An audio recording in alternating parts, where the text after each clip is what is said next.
Hi, this is the first in a series of videos on OCT. The first video in this series deals with OCT history. Later videos will deal with physics, technology, applications, and adjuvant techniques. I found no way to make this first video short, so I apologize. Um, it's required to be comprehensive, nor can I even make the first few introductory slides short.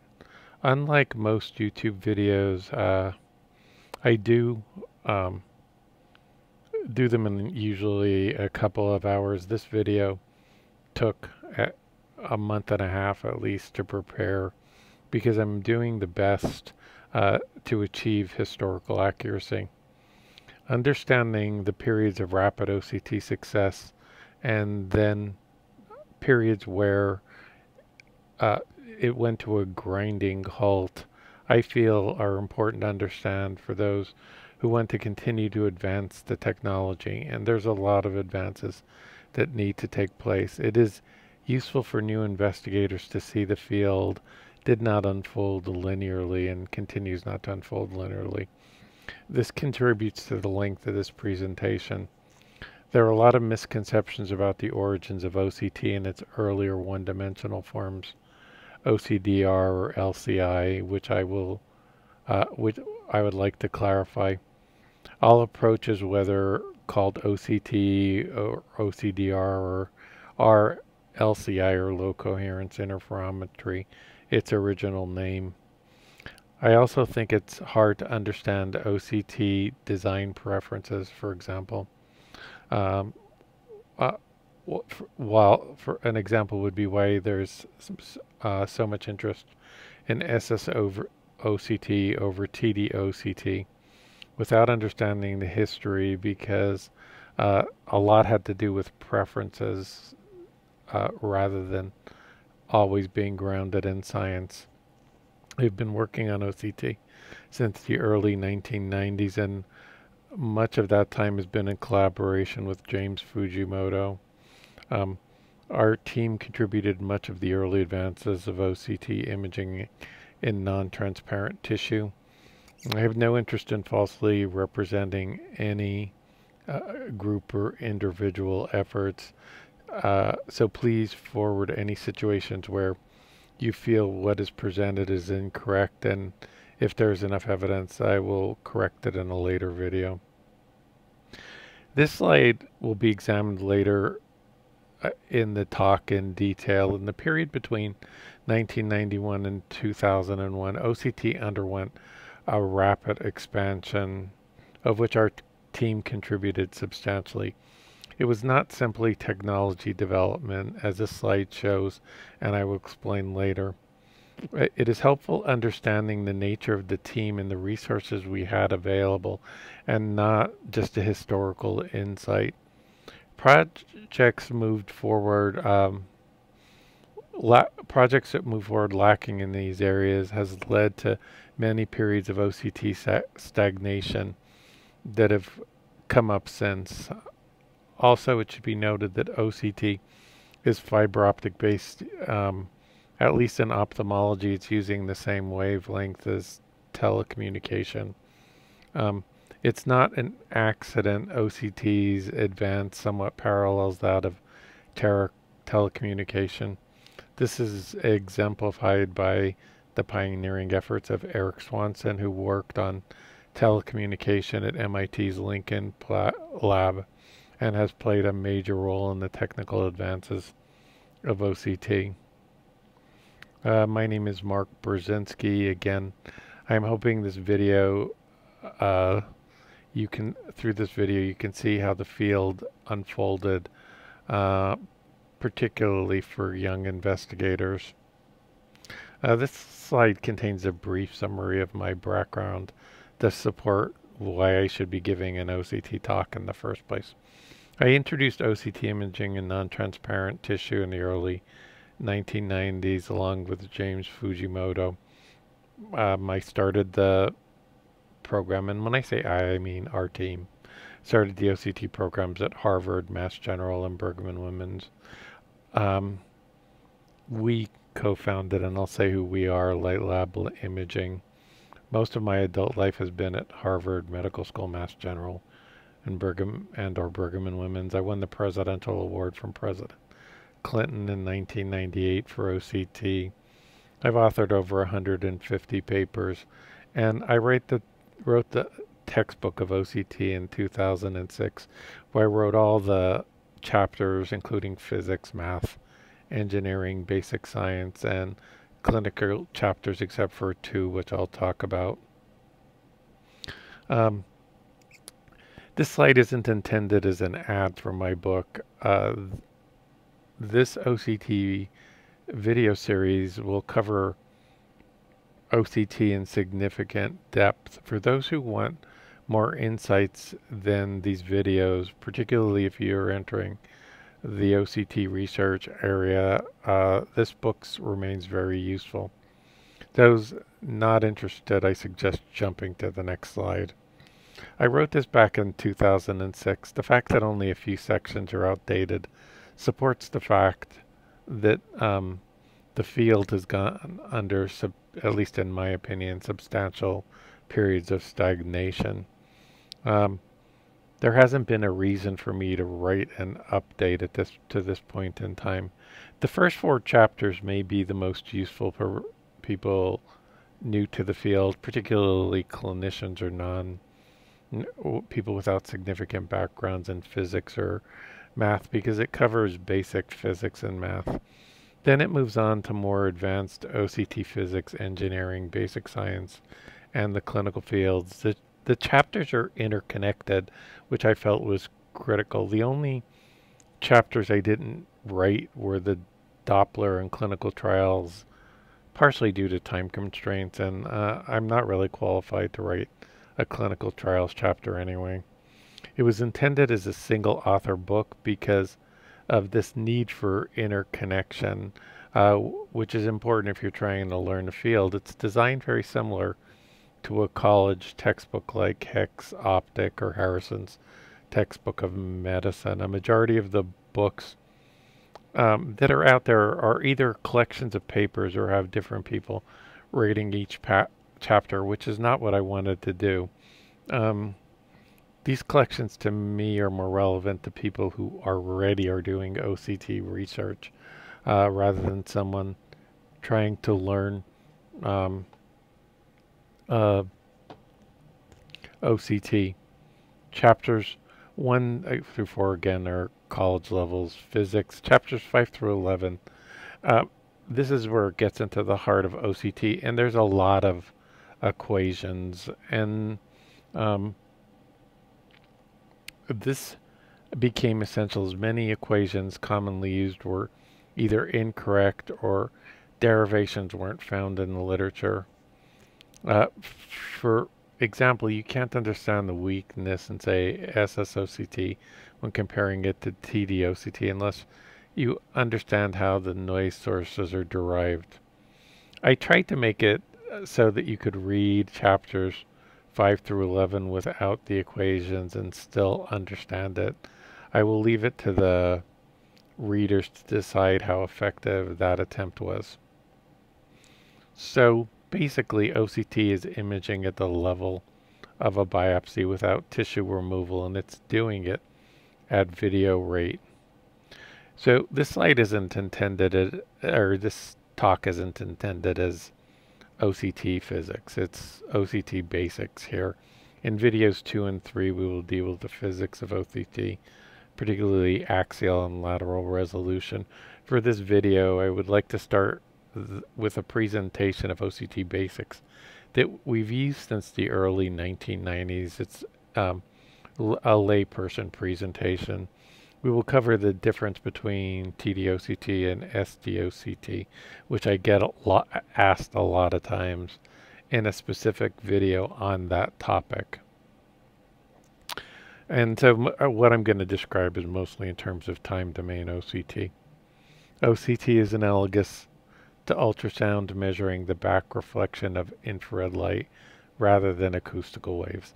That's an analogous definition. Its accuracy is fine for right now. So in this section, we will describe OCT in terms of pulses. The use of pulses is true for research systems like we've used, but most commercial systems don't use pulses. They use low coherent light, which is addressed in lecture 2, or part 2. So OCT, for now, directs pulses at the sample. The time for the light to be reflected back, or echo delay time, is used to measure distances. The intensity of back reflection is plotted as a function of depth, analogous to an ultrasound A scan. The beam is then scanned across the samples to produce 2- and 3-dimensional data sets. Due to the high speed associated with the propagation of light, the echo delay time cannot be measured electronically. Therefore, a technique known as low coherence interferometry is used. This shows low coherence interferometry, LCI, which is the heart of OCT. And when you do it in 2 dimensions, the terminology has been to call it OCT and LCI. When it's in 1 dimension, it's analogous to ultrasound. An A scan is LCI versus a B scan is OCT. This specifically is a time domain setup because there's a moving mirror in the reference arm, TDOCT. This is the most common interferometer used with OCT, a Michelson interferometer, which was introduced in 1891, and it was important in the development of the special theory of relativity. Why we need a reference arm will be discussed in part 2. I want to note that the axial resolution is controlled approximately by the bandwidth of the source, which again is covered in 2, while the lateral resolution is determined roughly by the lens used and is covered in part 3. This is the advantages of OCT at basically the start of the millennium. It's high resolution, and it's gone beyond 3 microns, but 3 to 20 microns. Real-time imaging, it can be up to 120 frames per second. The catheters we often use are 0.017 inches, which is essentially a guide wire. It's compact and portable, and it can be combined with spectroscopic techniques. So now a brief history of OCT, LCI, OLCR, or whatever, however you choose to refer to it. And this is going to be a controversial set of slides. So again, Michelson interferometry, which is the heart of OCT, has been around over 100 years. It is hard to say which was the first LCI paper or one-dimensional OCT. I had to go back and look at this work as it was a long time ago. For the most part, early on, LCI followed a series of incremental advances. That's my opinion. A lot of papers were not verified against standards. This is particularly problematic then and today. If you want to prove an imaging system or a spectroscopy system, you actually have to do it against something like histopathology. You see papers that point to something in an image and claim what that is without actually confirming it. And the problem here, which we'll go into, is we're on a micron scale, so you have to match up histology on a micron scale. I cannot include this unverified work as demonstrating LCI. Also, many early studies use phantoms, particularly blocks of metal in a solution like milk, which really isn't imaging, rather than something resembling tissue or showing structure. Now the Dungay group, which I'm sure I butchered that name, the top paper shown here, did picosecond ranging, and some might consider this the start of the OCT work, but it really lacks the interferometer based ranging that we'll see later. Park used a Michelson-like setup and measured the reflection of a phantom. Some would think that this would deserve consideration as the origin, but the following the following statement is not because Jim Fujimoto is a longtime friend and collaborator. I feel that the Fujimoto-Ippen paper is listed here, the third one down, is the first true LCI paper using a Michelson interferometer, and it happened to be with biological tissue. Now, they didn't use histology to correlate the images, but this is a rare situation where that wasn't critical because they image retinal layers, and since the structure is so well known, it's reasonable to consider this against a standard. The layers are known, there was no pathology. The 1991 Science paper, though commonly cited as the first OCT paper, to my analysis, has never been the birth of OCT, except for the name, and I'll describe that momentarily, though I will argue for a different paper by the Fujimoto group.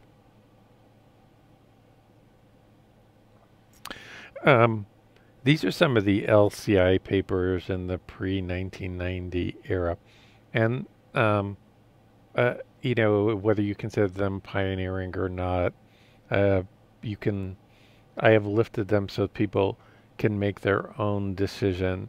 They were all done in one dimension. I entered the field in 1993, where I was spending most of my days at MIT.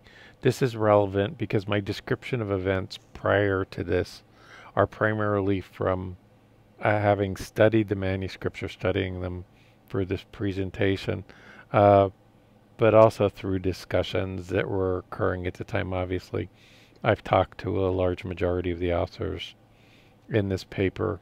So again, if the data was not verified against a standard, and I accepted the retina as a standard, it had extensive post-processing.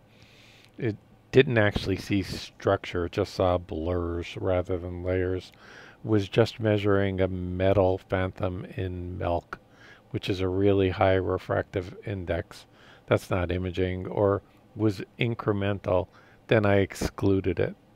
You actually do need to image something and confirm it to say it is a pioneering paper for an imaging technology.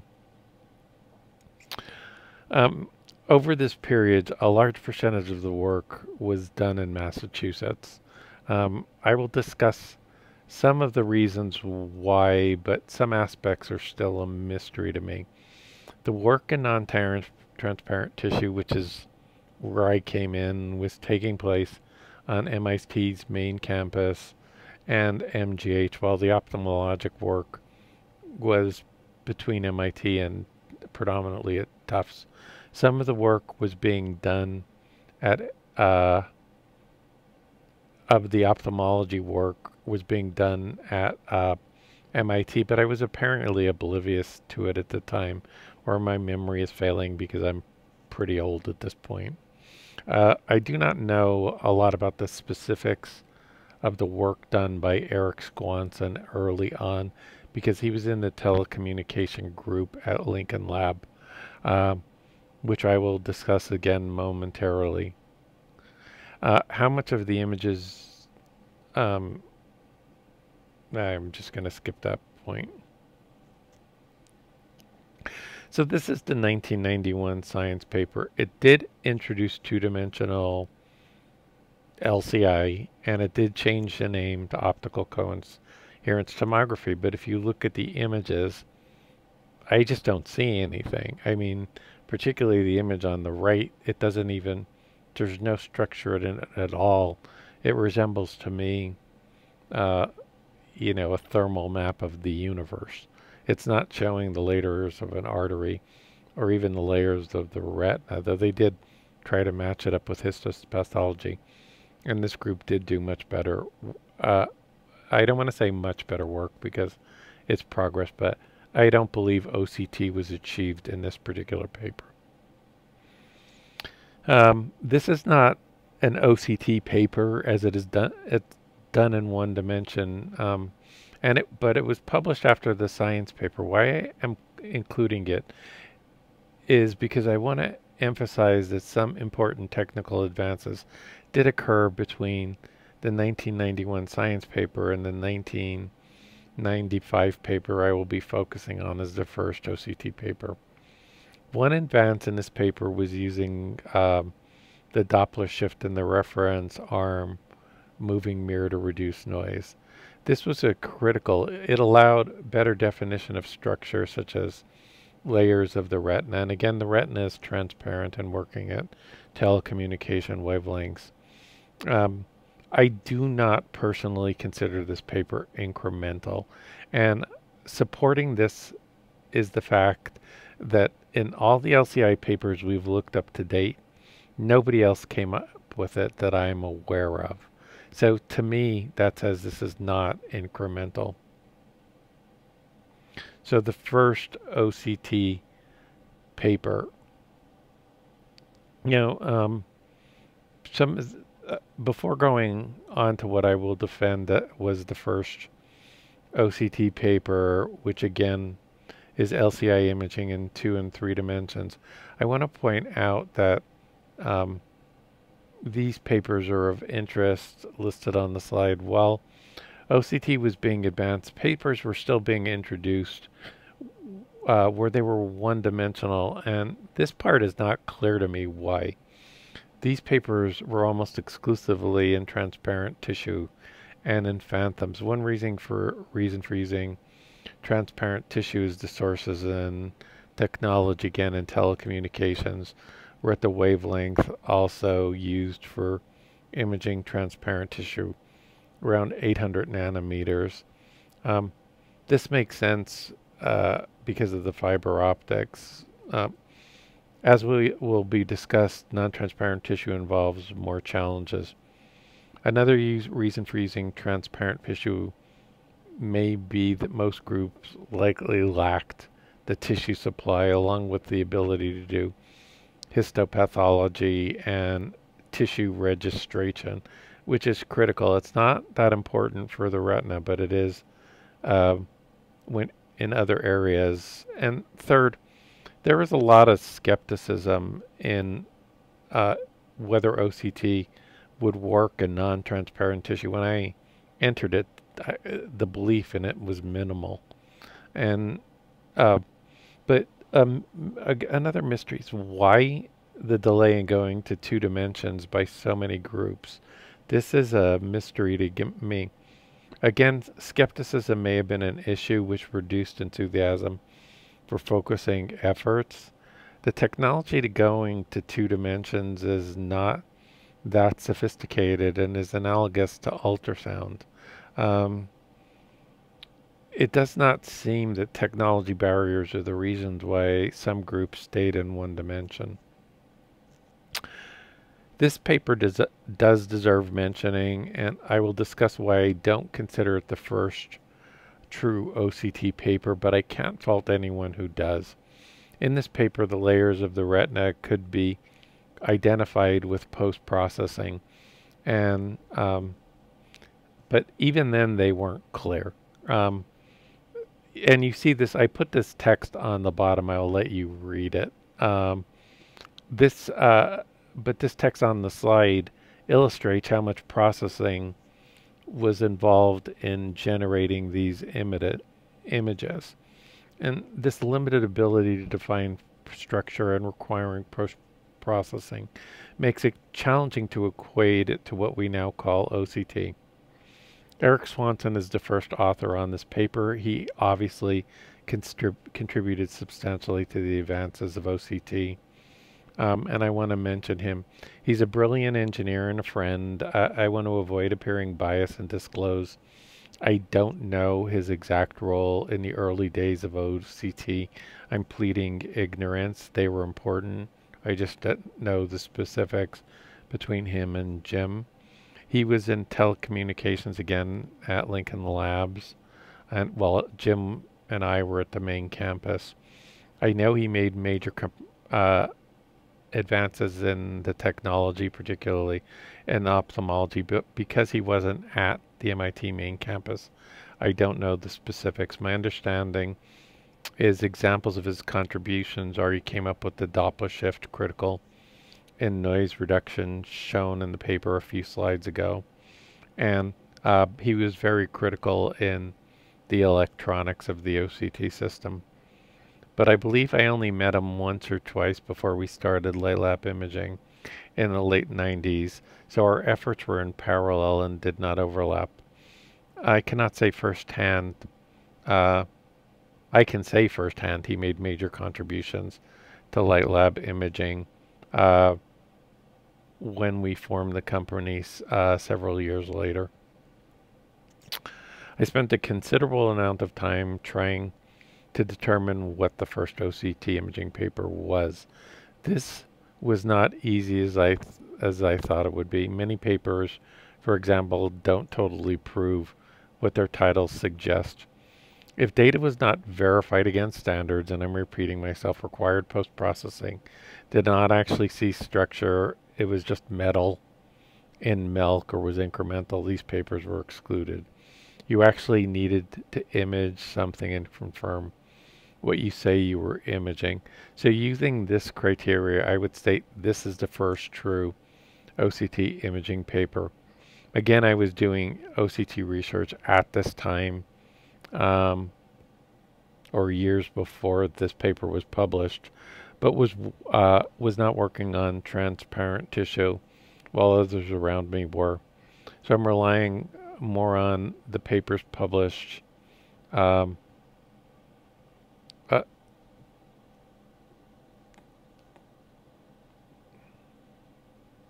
this work was done primarily at Tufts rather than on the main MIT campus, but it was spearheaded by James Fujimoto. I've picked this paper because layers could be easily identified in the retina without post-processing, so imaging was successful in 2 dimensions. It was an in vivo study, but again, it's reasonable not to standardize against histology when you're dealing with retina because the structure is well known. There was no pathology involved. We would also publish imaging in non-transparent tissue, and we, meaning Jim and I and the whole team, in 2015. But neither of the papers we published in 2015 would meet the definition I've given as proof for imaging in non-transparent tissue. I'll discuss those in a moment. With regard to this paper, I know though through discussions, Carmen Polifito, Joel Schumann, and the Tufts group, along with Michael He and David Hong and who were students, and Joe Izat were critical. I will turn to imaging in transparent tissue later in the talk. When I decided to enter this area, I'm telling a lot from my perspective. I was there, but the imaging in non-transparent tissue, you'll see why I'm discussing it from my perspective.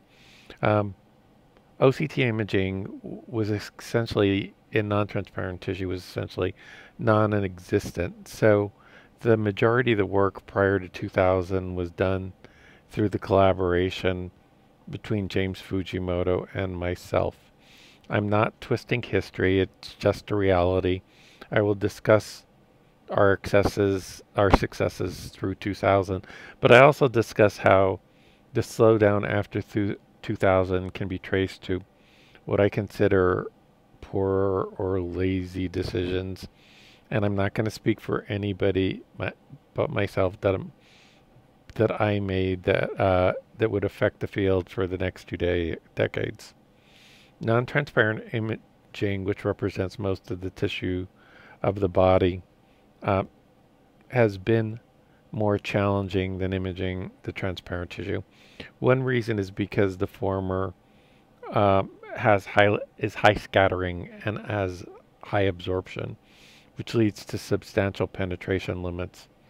Another is that there was an overlap in the telecommunication advances at that time the wavelengths were similar between the eye and telecommunication, which didn't necessarily hold as well for non-transparent tissue. The majority of the work discussed was done by our team, again led by James Fujimoto and myself. In part, this is because for years, as will be discussed, most other groups concentrated on transparent tissue. That was one reason. In part, I speculate this was also because so few people, whether they did LCI work or OCT work, believed it would actually work in non-transparent tissue. Before entering the field, I had researched and become confident it would work at a different wavelength. This was hypothesis-driven research, and I'm going to point that out numerous times, and it contributes a lot to our research success. I had looked at different modalities and specifically was going after something that could identify vulnerable plaque. I was not in it for OCT. I personally had been confident enough after studying different modalities to leave a successful career in analytical biochemistry and quantum mechanics to enter the area. The intent originally had been to perform this at MGH's Wellman Labs, and there had been people enthusiastic to collaborate, but out of a fortuitous coincidence, James Fujimoto, the most successful person imaging transparent tissue, was just across the Longfellow Bridge from MGH at MIT's main campus. I probably would have wanted to collaborate with him if he was in California, but we were on the other opposite sides of a bridge, which was a bizarre coincidence. The group had been approaching, non-transparent tissue while I was there, when I first got there, with confocal OCT, particularly Gary Turney, a student at the time. And our collaboration took a different direction. While many skeptics existed at the time, including within our team, Michael He, an MIT student, and Joe Izat, a postdoc, were exceptions. Our first successes were with chicken and fish. At that time, it took 30 seconds to generate an image. We could only penetrate about 300 microns, and if it was absolutely unclear if it could ever be performed through a catheter or endoscope.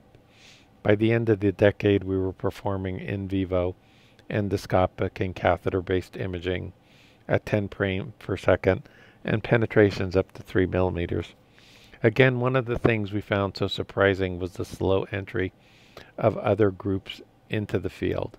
An exception which we were always worried about was the NIH group, which included Bonner and Schmidt, but OCT did not seem like a primary focus to them, as they were not producing a lot of papers in the area.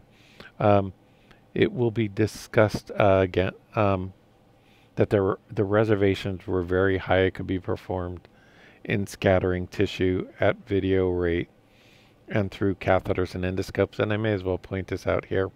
A few years into it, I mean, we would already be, I remember giving a presentation at a Gordon conference and showed images correlated with histology of OCT, generating great images with the histologic correlates. And the next speaker up came up with a theoretical presentation and, without missing a beat, discussed why it was impossible, basically, that OCT was going to work in non-transparent tissue. An important fact: technology does not drive clinical applications, and this philosophy has led a lot to our success. Clinical need and proof through hypothesis-driven research are required to push the field forward. That is, not doing this is also accountable for a lot of the failures. And so OCT in non-transparent tissue was driven toward vulnerable coronary plaque. Before going into the milestones in developing OCT for in vivo imaging of non-transparent tissue, I want to point out it was true hypothesis-driven research from the beginning. At the time I entered the OCT field, I've already pointed out there was minimal interest in non-transparent tissue. And we were looking for plaques that cause heart attacks. And so from my side, I had looked at the limitations of MRI, CT, ultrasound, nuclear medicine, other optical techniques, and got the opinions of many people both in non-optical and optical technologies. And I'd like to recognize Ned Wayman, Rox Anderson, Neil Weissman, Tom Float, a lot of the people at MGH's Wellman Group who supported the idea that it could work. As will be discussed, much of it surrounded changing to a new wavelength. We would very rapidly start looking at non-cardiovascular tissue. But specifically, in the beginning, we were looking for vulnerable plaque. When cardiovascular OCT, in my opinion, started moving away from hypothesis-driven research, work being driven by clinical need, the field slowed down. So, and this is what the field looked like in 1993. Penetration was only about 200 microns. In non-transparent tissue, we needed 3 millimeters of roughly. It needed to be at video rate, and it took us about 30 seconds to generate an image. It needed to be in catheter endoscope, and I'm going to come back to this point. This was something we looked at and didn't know if it ever would be possible. To maintain resolution, you use these catheters that are roughly the size of a human hair, 120 microns or less, but their core is only 9 microns, and if you use a larger core, you lose resolution. So in these situations, you're going to, one section of the catheter is rotating, the other isn't across a free space, and I'm going to go back into this again, but you have to rapidly align them. And if you break a catheter, you've got to rapidly align them. It's not like you have hours to do alignment. And this looked difficult, but there were also major concerns about internal reflections within the catheter. We needed to be at 100 decibels, and we weren't. Dynamic range or signal to noise. Histologic, you have to match on a micron scale with histopathology. There's no way around it. The work needed to be hypothesis driven. And just for those of you who envision, we were using a modern looking system. This is what an OCT system looked like in the 1990s, and the yellow arrow shows where you put the tissue. So there was a paper with OCT microscopy, and I'm not going to go into that until the third lecture, what OCT confocal imaging is. But this is not the same thing as the OCT imaging we currently do in non-transparent tissue. It involves scanning the focus. I can't see how anyone can question this is the first OCT imaging paper in non-transparent tissue. I will go into why this is the case and show data from the paper in a few slides. This is a hypothesis-driven, true basic science paper. It is far from just a technology paper with images. The paper took over 2 years to publish, including a surprising rejection from Science. And it likely would have been published much earlier if it hadn't been so heavy on the science or being hypothesis driven. It was originally titled OCT for Optical Biopsy. We were going broad, but we added the line about vascular pathology and sent it to a cardiology journal just because it was taking so long to publish. It contains far more than cardiology, as will be discussed. Two papers, imaging and non-transparent tissue, by our team did come out earlier, which are listed on this slide.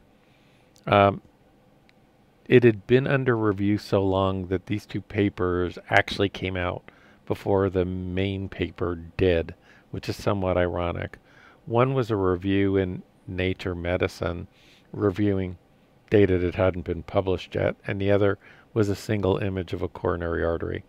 Neither of these would meet the criteria of original manuscript for a major journal. The criteria I've already laid out. This and the 1997 science paper on endoscopic imaging are two of the paradigm-shifting papers in OCT.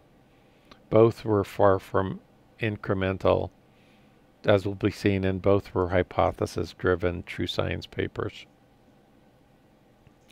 What it took. Before discussing this paper and the rapid movement in vivo imaging by the end of the decade, I'd like to discuss the infrastructure that it took to achieve this.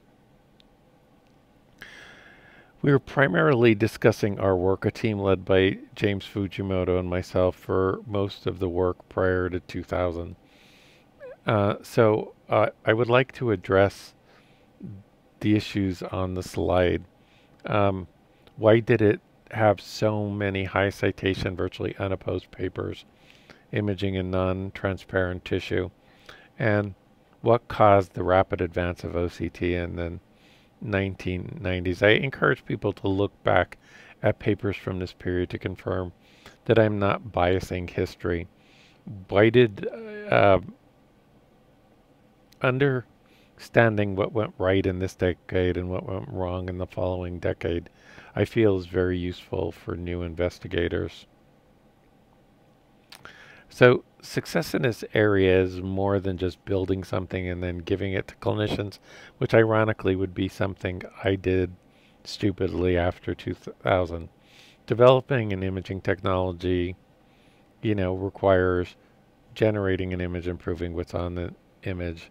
Similarly, contrary to what some believe, it is not building something and handing it over to clinicians. It is held to the same standards of other areas of science, such as molecular biology. Besides engineering and clinicians, you need true basic scientists and true clinical scientists, and I am not a true clinical scientist. I am a basic scientist.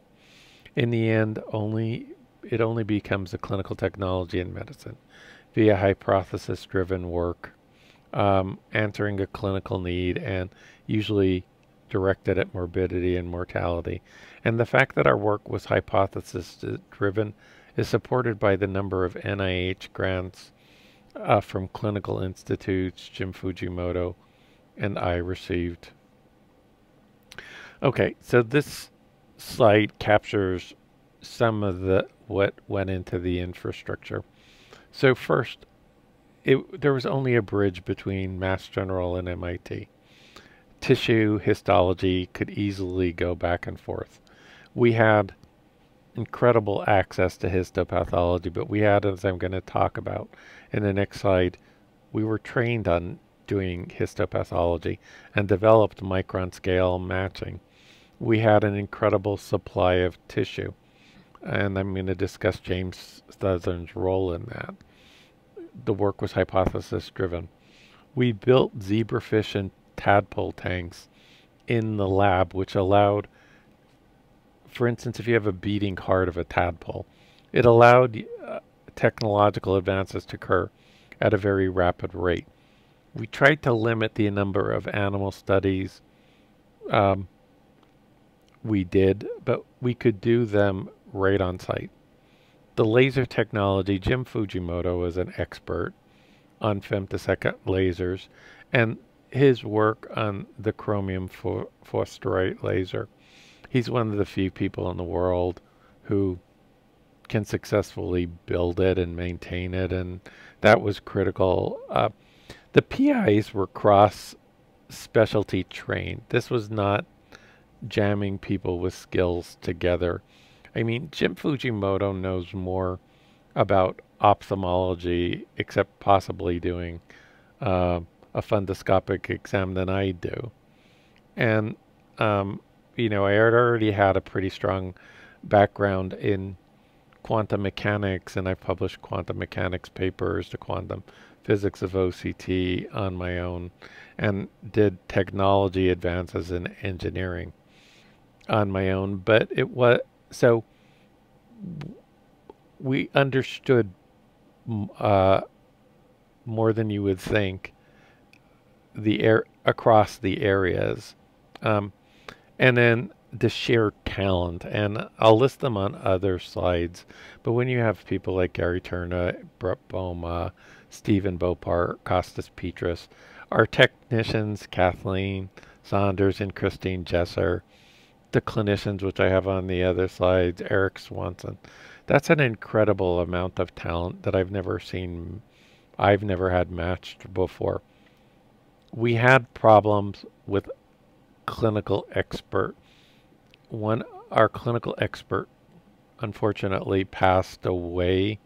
We did have Neil Weissman, but he moved to Georgetown. Another clinical expert moved back to Ireland.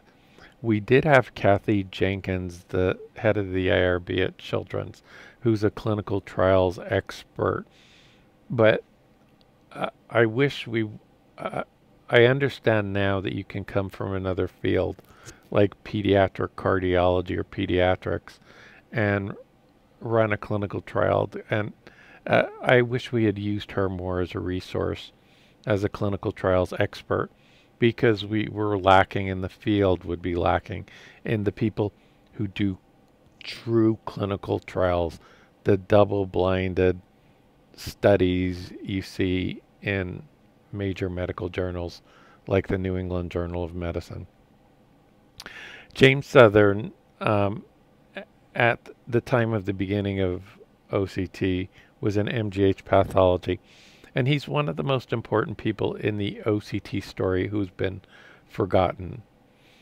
Pathology, again, was critical, and it still is today, yet there are a limited amount of correlation studies to date, over 25 years later. In addition to someone who provided tissue, we needed micron scale histopathology, which we weren't getting from commercial labs. And so you have to prove your imaging is working. And it wasn't like the uniform structure of the coronary of the retina. We were imaging coronaries, Barrett's esophagus, and so you need to match on a micron scale. So he was critical in obtaining tissue and teaching me how to obtain tissue. Hopefully I will never have to use a bone saw again. He trained me originally on doing the histopathology, and then I would go on and train our own lab, and we would develop our own histology lab. But he gave us access to all this. I mean, I did our original histopathology on MGH equipment because of him. And his role is huge in this early OCT story, and he so often gets forgotten. We also had histology, but we had the biochemistry, we had the animal the ability to do animal studies. I had been experienced in this area, and this just gave us an incredible advantage. There's also several clinicians who were important early on, who were very well known, internationally known clinicians: Neil Weissman, Herman Gold, A.K. Goodman, and Scott Martin, who I often get credit for their efforts. Okay, this figure was critical in the OCT story. I cannot emphasize how important it was. It wasn't done by any of our it wasn't done by our group. but it was the deciding factor in going into non-transparent tissue and led the way on increasing penetration in non-transparent tissue. And I'm going to hit the date. It's going to be critical in the data in that circulation paper. So analyzing this paper convinced us that penetration could be dramatically increased if we went to the correct optical window. So penetration is a function of absorption and scattering with light, and we're actually using infrared light. And in transparent tissue, it was at 830 nanometers, which is the green line on this slide. So the top is absorption, the bottom is scattering, and it's a function of wavelength. So, and this is done of a liver. So the scattering was very high at 830 nanometers. But if you look at the red line at 1300 nanometers, both scattering and absorption were relatively low. And this really strongly suggested we could increase penetration by an order of magnitude by switching the wavelength. That would be harder to go to these sources. There's a second window, if you notice on the slide, up around 1700 nanometers, but this is really a technically difficult area to go into. So this is from that circulation paper. And again, you have to prove things. So what we did is we imaged an epiglottis at 850 nanometers and 1300 nanometers. The histology is on the bottom, and there are glands in the picture. But the key is to see the cartilage, and you could penetrate, not just see the cartilage at 1300 nanometers, but penetrate completely through it, which proved the theory. So again, the paper is the first that demonstrates imaging in non-transparent tissue, and it took over 2 years to get published. The paper has micron scale correlations between imaging and histology. It was the largest comparison between, as far as I know, histology and OCT, or histopathology to be more correct, to that time and possibly since. Some of the non-vascular work had to be removed because it went to a cardiovascular journal, but we were able to keep bone, respiratory tract, fat, and muscle in the paper. As discussed, 2 other papers ended up coming out earlier that were data kicked out of this paper, and I don't consider those to be true scientific papers, and I've discussed a rationale for that.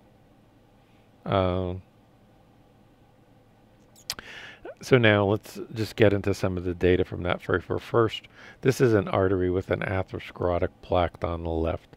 The top is the OCT image, the bottom is the histopathology. The left side of is plaque, the right is normal intima.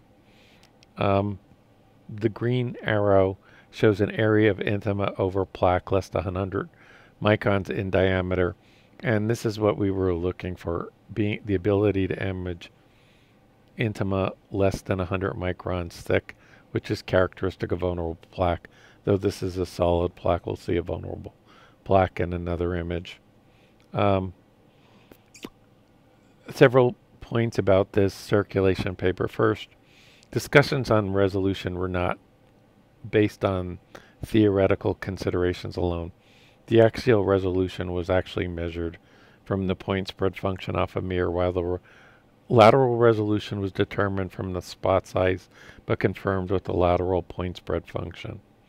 Second, as shown by the green arrow, we were seeing areas less than 100 micron, which you can see from the image we correlated with histopathology. So it's matched. Third, as heart attacks are caused by plaques that are less than 100 microns, have an intima less than 100 microns, this is the first time vulnerable plaques were assessed by any other modality than post-mortem histopathology that I'm aware of. The scale bars are 500 microns on all image unless stated. Identifying lipid versus non-lipid was a critical issue at the time. It's important in disease processes. Prior to the circulation paper, there had been numerous publications that lipid was highly scattering. So in this image, on the top, muscle left is placed up against adipose tissue.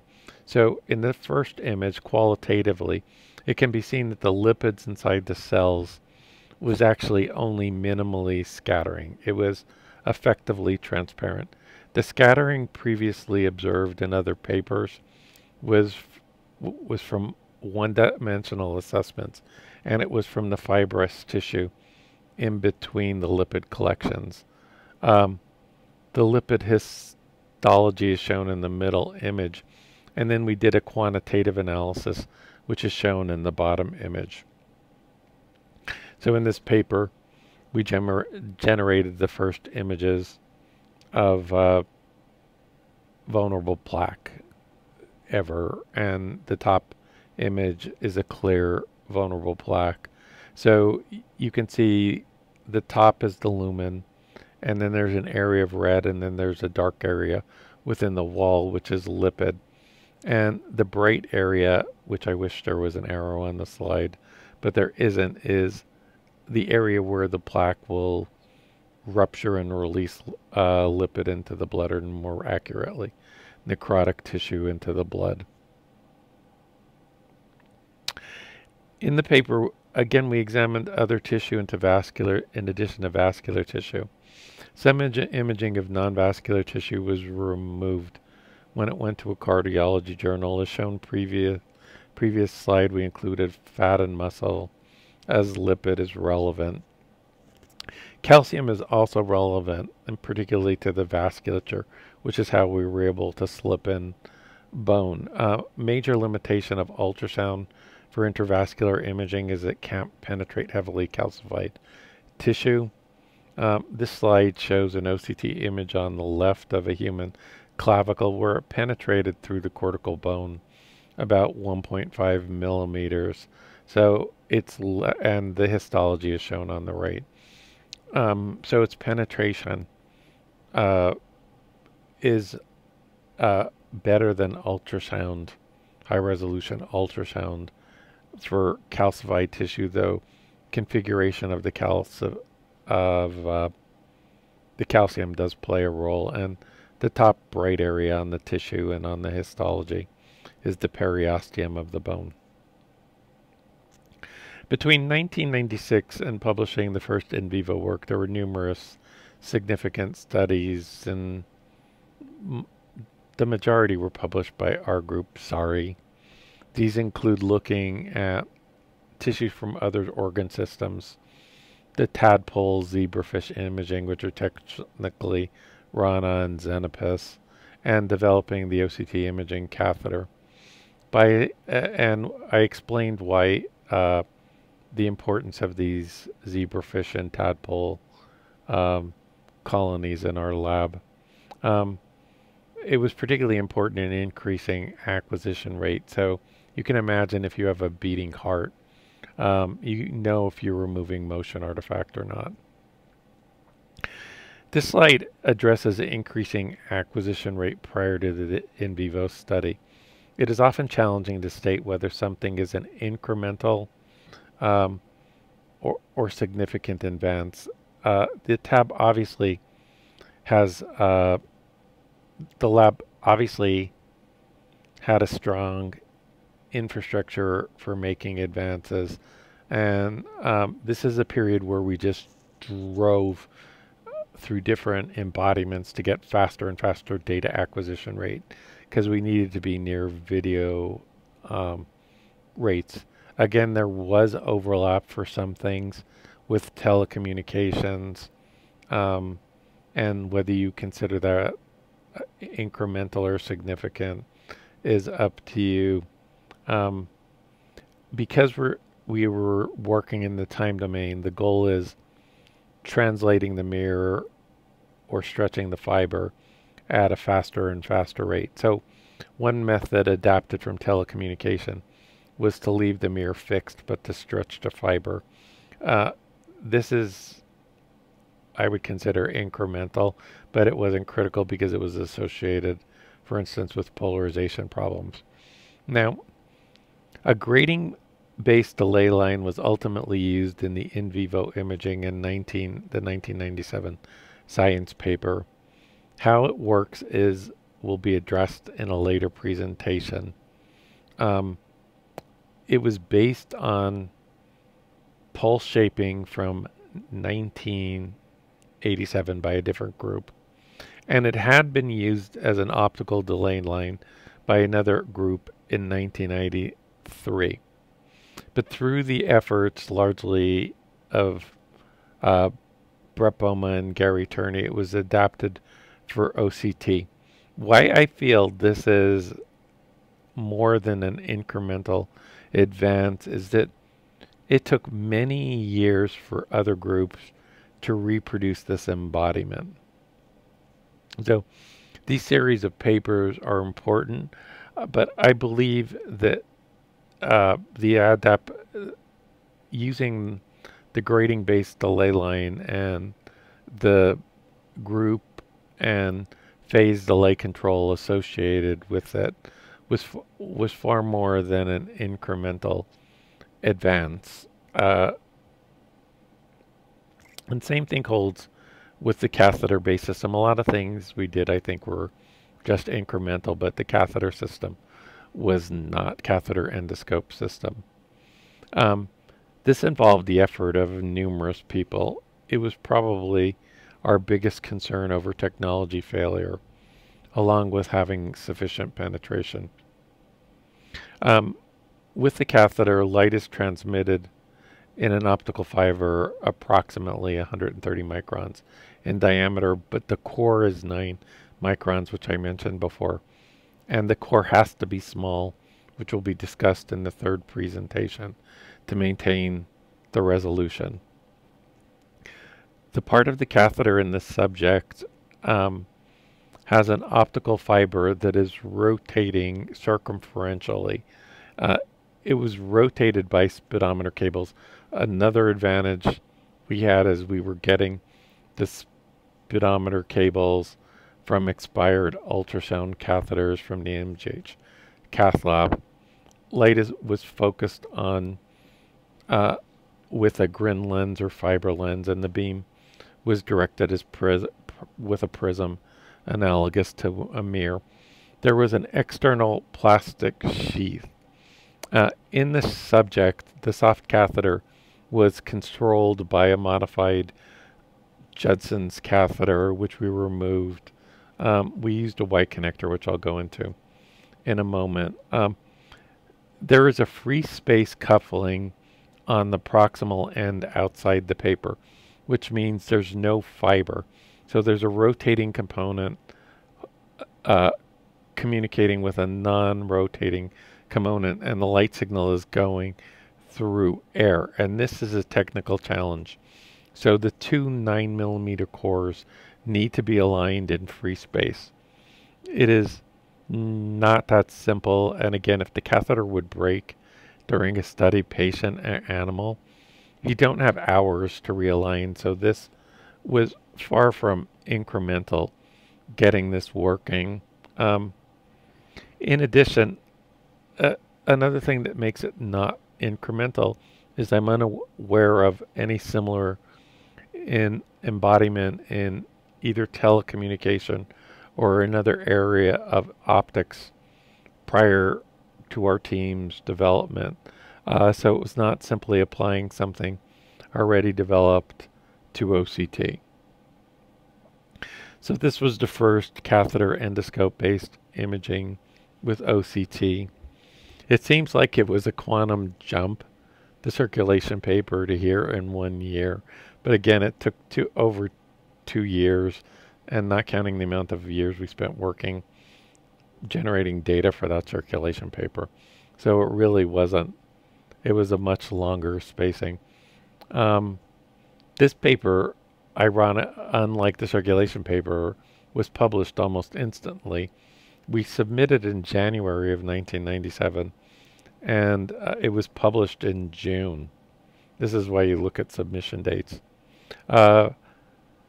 Fortunately, we didn't have to do many animals, but we did have to do several rabbits, and we performed imaging of the GI and respiratory checks.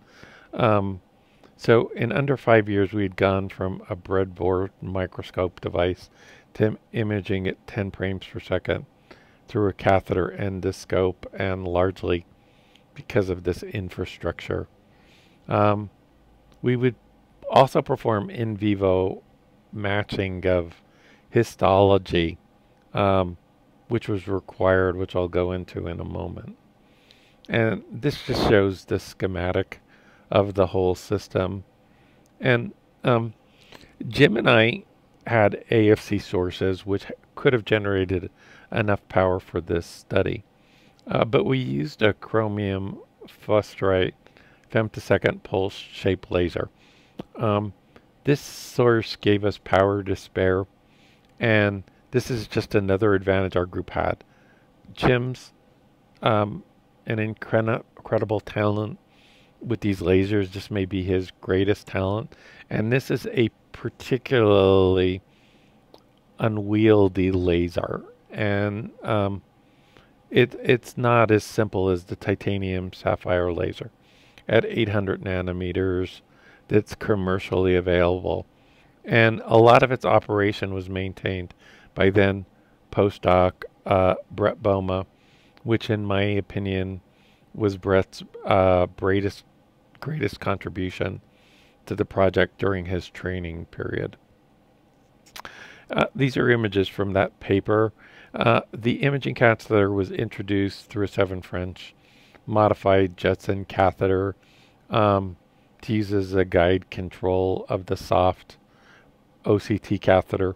We introduced it with a Y connector, which allowed us to flush the field to clear out debris, but we were not performing flushing during imaging. The top is the esophagus, where layers and vessels are seen, and the histology is shown. The bottom is the trachea with the rings of the trachea shown. I didn't include the histology, it's present in the paper. The way we registered is we used a visible light guide beam with the OCT beam, and you could see it through the trachea and esophagus and mark or register where to get the samples for histology, and you can consult the paper for specifics. Shortly afterwards, we would perform in vivo arterial imaging.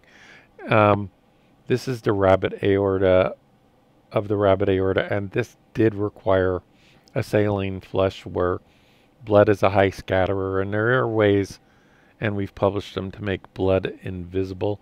That'll be covered in a later lecture. M is the media, A is the adventitia. The imaging catheter again was introduced through the same Judsons with the Y connector, but in this case we actually needed the Y connector to flush while we were imaging. We chose to go in directly through the aorta rather than a femoral approach for technical reasons, which are described in the paper. So subcellular imaging was achieved before 2000. We could watch nuclei dividing in zebrafish in real time.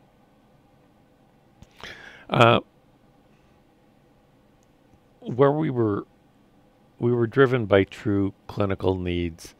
In a 1999 paper, we published on applications in pathology. We hypothesized OCT would work. It was based on 3 lines of reasoning. The first was understanding the histopathology and the disease processes. The second was on knowledge of the optical properties of tissue. The third was on the strength and limitations of OCT. I'm unclear. I don't even remember why we published in this journal, but we did not anticipate it would have such a role in neurology, and we'd figure out the tissue engineering later. But basically, OCT is useful where you can't perform biopsy. So eye, brain, cartilage, coronary artery. Where you have sampling errors, like in the cervix or Barrett's esophagus, or in guiding microsurgery, nerves, fallopian tubes, very important, vascular grafts. And we would republish this in, and this journal, this article tends to be more cited a year later in the journal Neoplasia. And this may be a Nature journal now, I can't remember. I'm pretty sure it is. But this is the one that's more commonly referenced. So commercializing in ophthalmology, and ophthalmology plus means that the neurologists use it too. So OCT imaging was being pushed forward very successfully in transparent tissue by Zeiss, Pulifido, Schulman. I know I'm missing other names, Eric, Jim, and Michael He. We've discussed the reasons, some of the reasons why it worked in transparent tissue.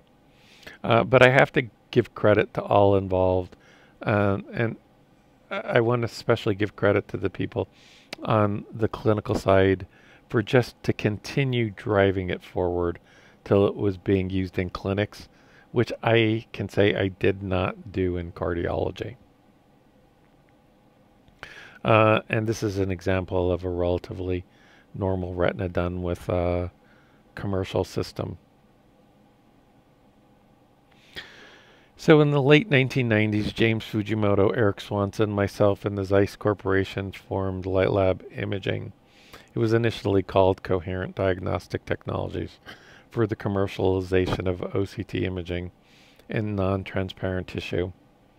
This would be roughly where, in my opinion, I admit making some really bad decisions that would slow down OCT for a long time.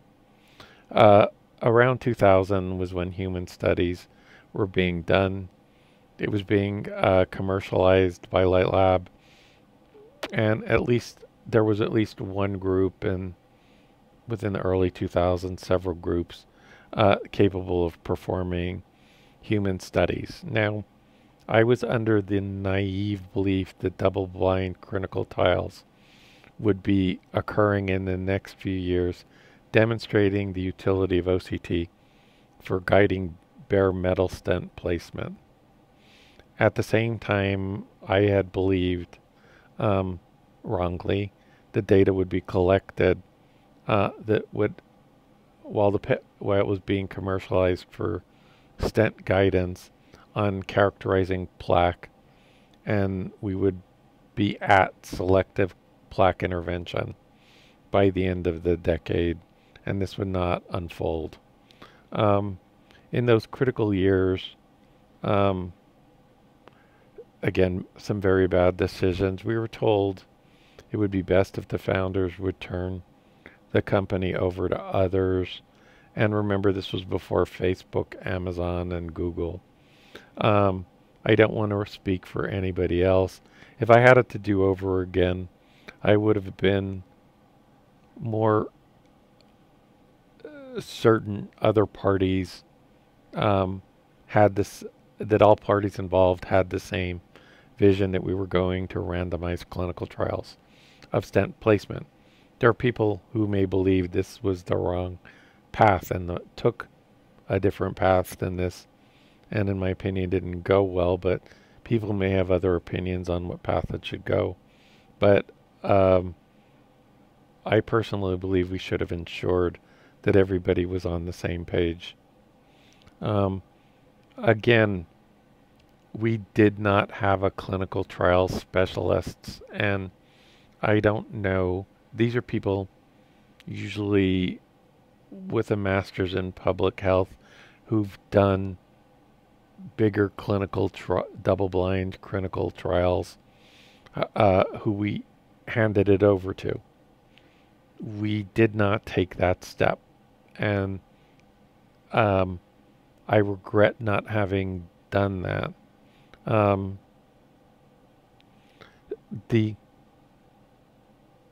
I would have also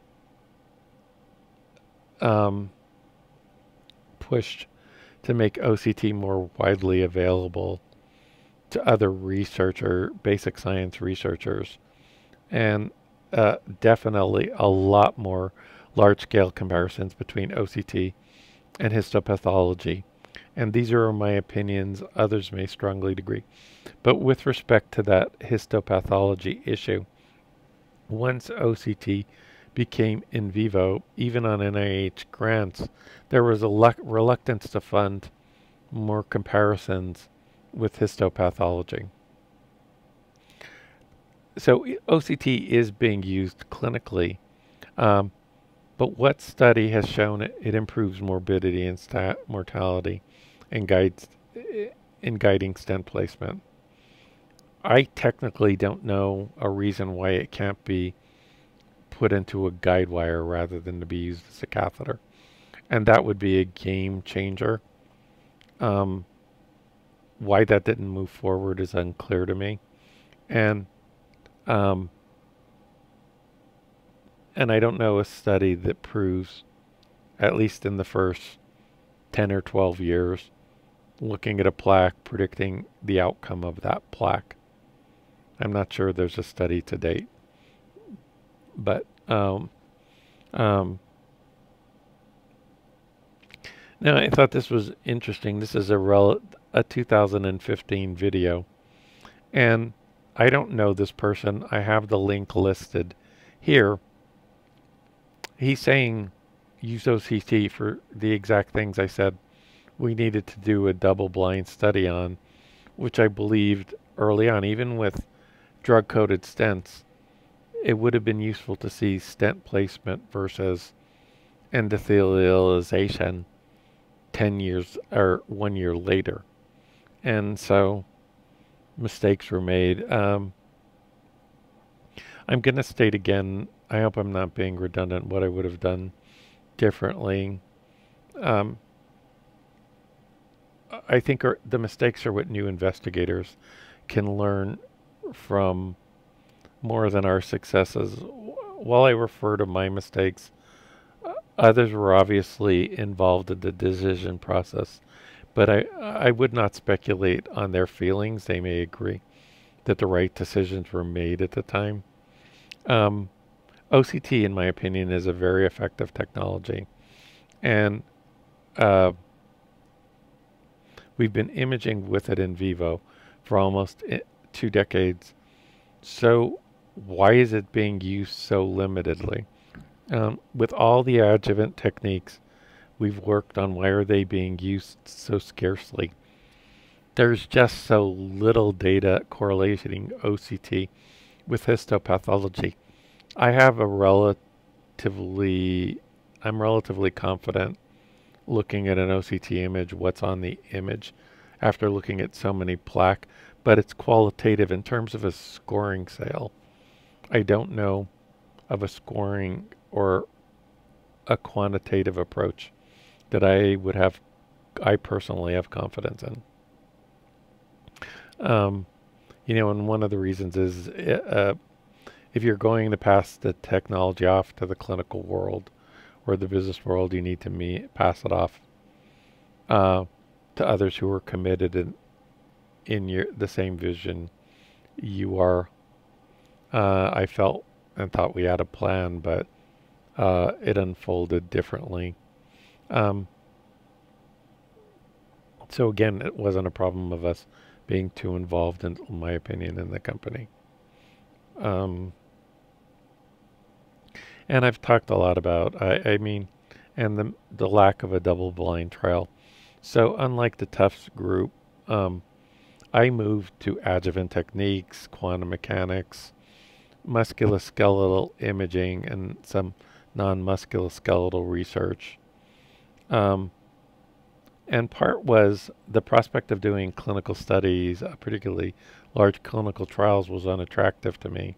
I was a basic scientist, um, but so I unfortunately fell into a trap of what I had preached against.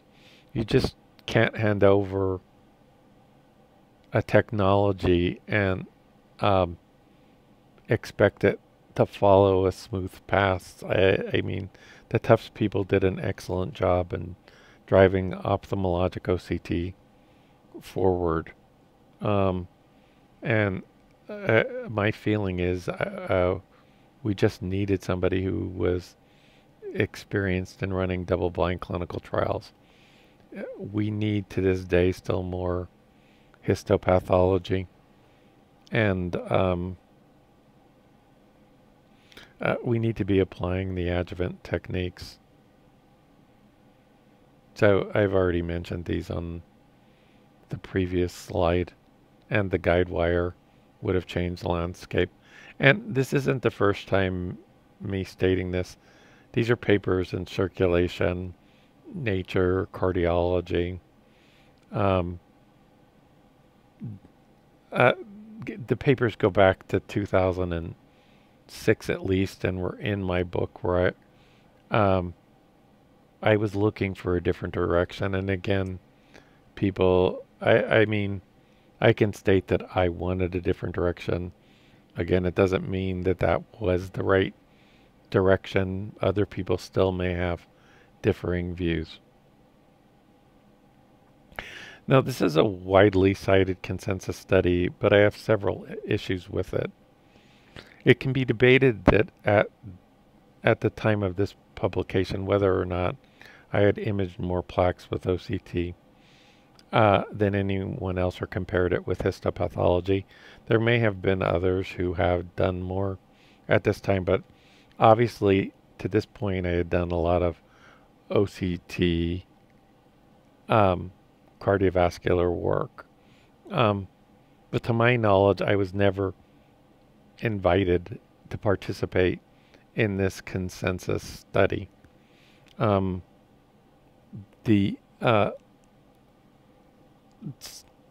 that's after having done cardiovascular OCT imaging for over 2 decades. I don't think I recognize the names of at least half the people on the slide, and how many of the participants on this paper ever did OCT imaging.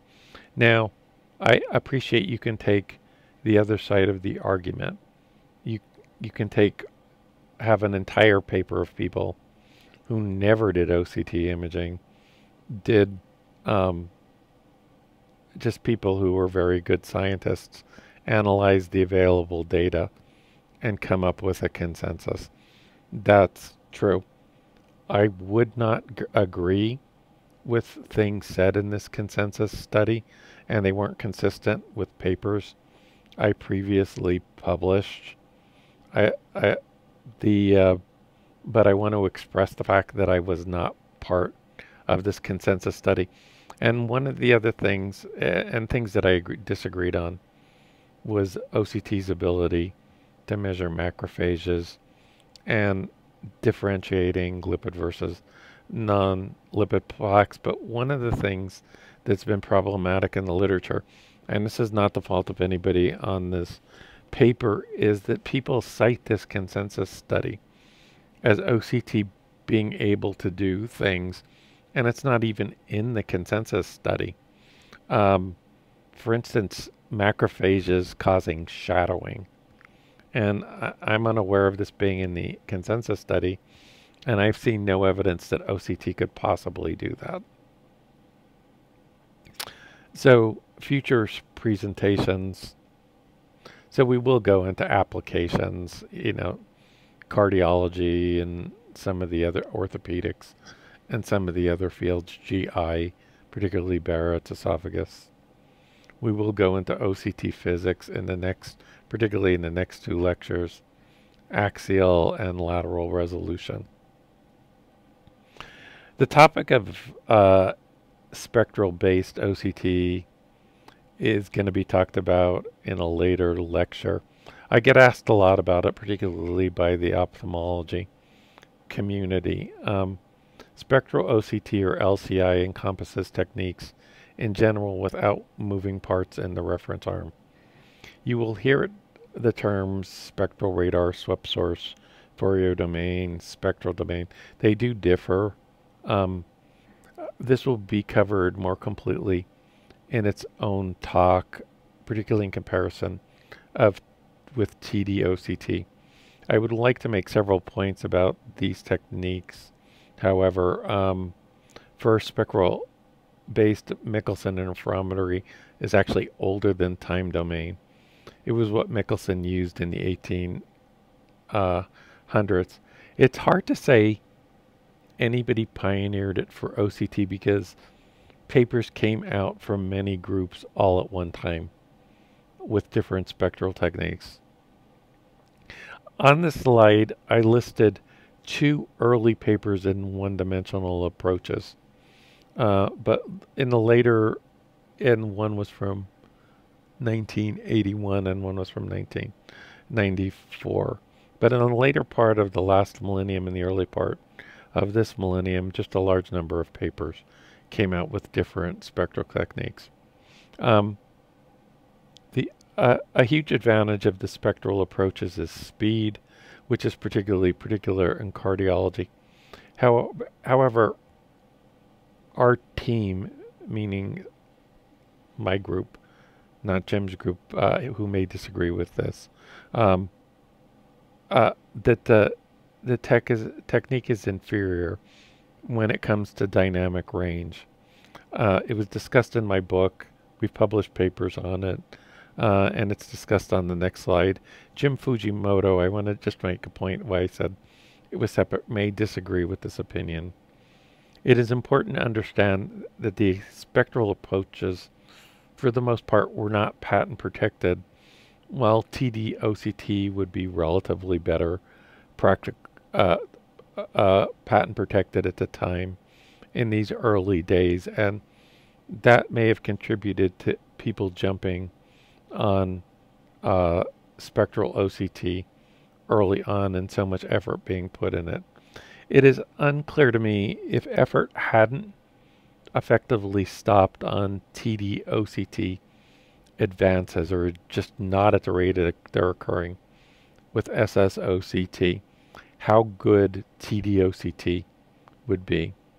And so the top paper, we discuss limitations of these spectral techniques, and in the bottom paper is one of our publications on patch techniques to try to improve the dynamic range closer to time domain OCT. But these are patch techniques and they don't get to the level of TD-OCT. So you can imagine there's applications where you would want a higher dynamic range, which does improve penetration and imaging. And TD-OCT may be the better technology. Adjuvant techniques, I've spent a lot of my life on these, particularly after 2000, but other people have. So I don't want to make it sound like our group. Now we're entering an area where a lot of groups have been involved in these areas. It's just in certain things we do them differently. And so the adjuvant techniques that I want to point out are polarization sensitive OCT, OCT elastography, OCT Doppler, second order correlation OCT, which I'll discuss in a later talk, photon tagging with ultrasound, confocal OCT. I've never published a confocal OCT paper, and phase sensitive OCT. Just briefly, PSOCT, or polarization sensitive OCT, is the OCT imaging taking advantage of the sensitivity of organized structure to polarize light. For instance, it differentiates organized versus unorganized collagen. PSOCT is the subject of its own talk. We have looked at it from both a single and dual channel approach. Dual channel was done before me. I didn't do dual channel. We did introduce single channel, and we heavily favor it in clinical situations in the majority of cases, but we are a minority group in that. So I've left two references on that on the slide. It measures relative birefringence, whereas dual channel measures absolute birefringence, which at first sounds better. But and I reference papers where we used it in coronary arteries and in vivo in human cartilage. But using the relative approach to single channel approach, we feel has far less artifacts. The more you try to get an absolute number, the more susceptible you are to artifacts in clinical scenarios. And if you look at our work, particularly in joints in vivo, we just don't need the absolute numbers. We use it as an imaging technique, and that'll be defended in a later talk. OCT elastography, again, this is something we've done. We did not do the first paper, but but we've done a lot of work. And what I do want to point out is this 2014 paper. So OCT elastography, what you do is you apply two different pressures to the tissues. You look at images at those two different pressures, and which will be explained later. This gives you an idea of the tensile properties of the tissue or the strength of the tissue. You would want to know that in cartilage. You would want to know that in intima of a plaque. But what came out, what I learned in publishing the 2014 paper, were errors that a lot of groups, including ours, were making, or not necessarily errors, but problems of trying to bring the technology up to video rate. The first was, if you do it in tissue, you have to do it around the elastic modulus of the tissue. So for an artery, that's 25 to 100 kilopascals. And if you're far off, like ultrasound elastography does, if you're way above that, it's like using a thermometer with grades of 100 degrees, 200 degrees, 300 degrees. It doesn't have enough sensitivity. So you have to be around the elastic modulus. The second is that, and this came out of seeing an abstract published in European meeting, not anything to do with our group, but when you hit the tissue with the pressure wave, whether it's ultrasound or some other pressure wave, it takes over a frame before it reaches equilibrium. And this casts doubt on a lot of techniques like pulse techniques or consecutive frame techniques, and the pressure issue, whether ultrasound could ever do it. And this will be discussed in a later lecture. And there's just so many people who were critical to the advance of this technology. And I didn't have time to look them all up, but these are just some of the NIH grants along with other grants that funded the OCT work. Thank you for your patience on this long talk.